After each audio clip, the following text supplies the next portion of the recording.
Much confusion over baptism has come from this phenomenon called paedobaptism, or baby baptism. Where did this come from? And to get a proper separation from all that is untrue about baptism, to place yourself in the category of knowing what it really is so that you can be obedient to it, we need to talk a little bit about infant baptism. For those of you who are former Roman Catholics, you were probably baptized as a baby.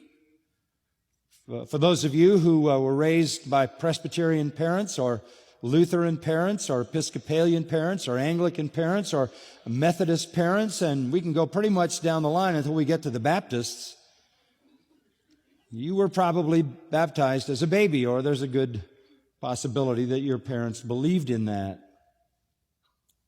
What I'm saying is this is widespread. It is part and parcel of the Roman Catholic system, as well as the Orthodox system, which was the Eastern Catholic Church. It is part and parcel of Reformed Protestant theology, with the exception of those who have a view of baptism and identify themselves as such by calling themselves Baptists, or those who identify with that view of baptism that we call believers' baptism. But for the most part, historically, Christianity has been marked by infant baptism. In fact, from about the 4th century on, infant baptism has been the norm in the Christian church. The Reformation in the 1500s didn't change that.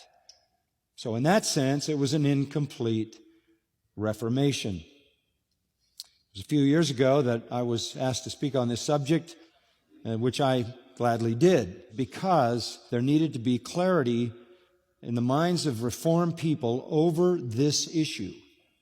Well, I was clear about it and made a biblical case for it, and yet the tradition is so steep and deep that little change comes from that community. They continue to defend infant baptism. You say, well, is it a big issue? It's a huge issue, and I'm going to show you why. I want to give you 5 reasons why we must reject infant baptism. 5 reasons. Here's the first one, and this would be enough. Infant baptism is not in the Scripture. Infant baptism is not in the Scripture. Scripture nowhere advocates or records any such thing as the baptism of an infant. It is therefore impossible to support infant baptism from the Bible. It is not in the Bible. There's not an incident of it. There's not a mandate. There's not a call for it. There's not a description of it. It doesn't appear.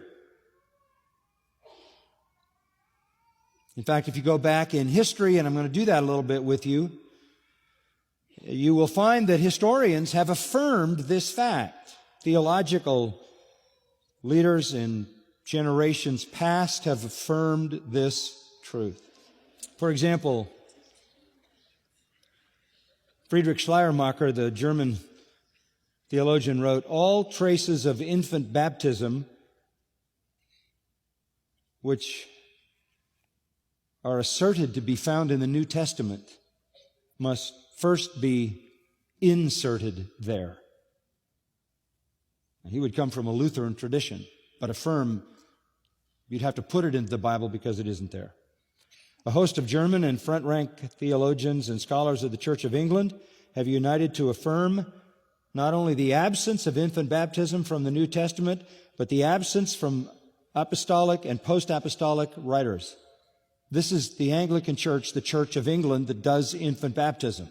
This is the Lutheran Church that affirms and does infant baptism, saying it's not in the Bible. It arose, first of all, started appearing in the 2nd and 3rd century, became normalized in the 4th century.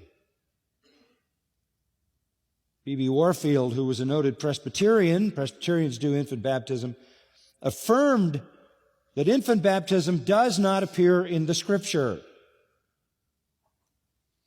We might think that if this is true, that the Calvinistic regulative principle might be applied. The regulative principle of the Reformation said if Scripture doesn't command it, it is forbidden. If Scripture doesn't command it, it is forbidden. That was called the regulative principle. How in the world did it stay when people recognized that it wasn't in the Bible? Well, it did. And it was no small issue. In point of fact, not only for 1,200 years until the Reformation was it in place, the norm in the organized church, the Catholic Church, but even through the whole of the Middle Ages, it continued through the Reformation and out the other side, even until today.